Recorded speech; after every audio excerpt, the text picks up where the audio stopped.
ഗംഗാവാലിപ്പുഴയിൽ signal കിട്ടിയ സ്ഥലത്ത് 3 തവണ ഈശ്വർ മാൽപേ മുങ്ങിയെന്നും 3-ാം തവണ കയർ പൊട്ടി ഈശ്വർ മാൽപേ ഒഴുകിപ്പോയെന്നും വിജിൻ MLA പറഞ്ഞു. ഈശ്വർ മാൽപേ നാവികസേന രക്ഷപ്പെടുത്തുകയായിരുന്നു. അടിയൊഴുക്ക് ശക്തമാണെന്നും വൈകിട്ടും ദൗത്യം തുടരുമെന്നും അദ്ദേഹം അറിയിച്ചു. ഈശ്വർ മാൽപേയുടെ നേതൃത്വത്തിലുള്ള മത്സ്യത്തൊഴിലാളികളുടെ സംഘമാണ് ഇന്ന് രക്ഷാദൗത്യം നടത്തിയത്. സിഗ്നൽ കിട്ടിയ സ്ഥലത്ത് ഈശ്വർ മാൽപേ 2 തവണ ഇറങ്ങി. 3-ാം തവണ ഇറങ്ങിയപ്പോൾ വടം പൊട്ടുകയായിരുന്നു. 50 മീറ്ററോളം ഒഴുകിപ്പോവുകയും ചെയ്തു.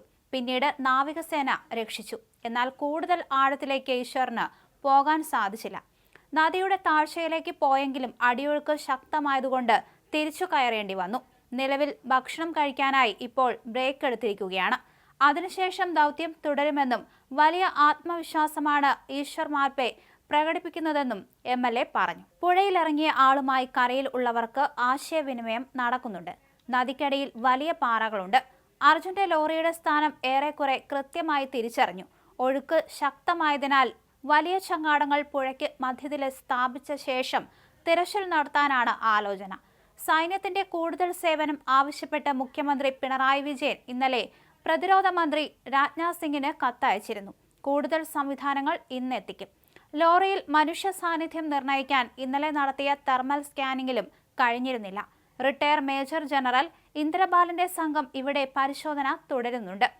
അർജുൻ ഉൾപ്പെടെ 3 പേരെയാണ് ഇനി കണ്ടെത്താനുള്ളത്. കുന്നിടിഞ്ഞു ദേശീയപാതയിലേക്ക് വീണ 20,000 ടൺ മണ്ണ് ഇതുവരെ നീക്കി.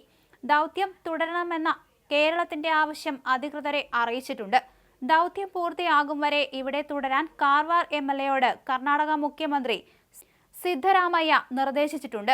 കൊച്ചി പനവേൽ ദേശീയപാത 66-ൽ മംഗളൂരു ഗോവ റൂട്ടിൽ അങ്കോളയ്ക്ക് സമീപം ഷിരൂരിലാണ് അർജുൻ ഓടിച്ച ലോറി വൻ മണ്ണിടിച്ചിലിൽപ്പെട്ടത്. 16-ന് രാവിലെ 8:30-ക്കായിരുന്നു അപകടം. കോഴിക്കോട് കണ്ണാടിക്കൽ സ്വദേശിയാണ് അർജുൻ. എന്തായാലും അർജുന് വേണ്ടിയുള്ള തെരച്ചിൽ ഇന്ന് 12-ാം ദിവസത്തിലേക്ക് കടന്നിരിക്കുകയാണ്. ഗംഗാവാലിപ്പുഴയുടെ അടിത്തട്ടിലിറങ്ങി പരിശോധന നടത്താനുള്ള ദൗത്യസംഘത്തിന്റെ ശ്രമങ്ങൾ തുടരുകയാണ്. നദിയിലെ അടിയൊഴുക്ക് ശക്തമായതിനാൽ ഇന്നലെ തെരച്ചിൽ വിഫലമായിരുന്നു. ഇന്നും അടിയൊഴുക്ക് ശക്തമായി തുടരുകയാണ്. അതിനിടയ്ക്കാണ് മാൽപേ സംഘം വടം പൊട്ടി ഒഴുകിപ്പോയത്. ഒടുവിൽ നാവികസേന ഇവരെ രക്ഷപ്പെടുത്തുകയായിരുന്നു. അമിത ആത്മവിശ്വാസം തന്നെയുണ്ട് ഇവർക്ക്. അർജുനെ കണ്ടെത്താനാകുമെന്ന പ്രതീക്ഷയിൽ തന്നെയാണ് ഈ 8-അംഗ സംഘവും. മാത്രമല്ല, ഇന്നലെ ഡ്രോൺ ഉപയോഗിച്ച് പരിശോധന നടത്തിയിരുന്നു. ഇതിന് നേതൃത്വം നൽകിയത് ഇക്ബാൽ ആയിരുന്നു. തുടർച്ചയായ മഴയും അടിയൊഴുക്കും കാരണം രക്ഷാദൗത്യം മുന്നോട്ട് കൊണ്ടുപോകാൻ സാധിക്കാത്ത നിലയിലാണുള്ളത്.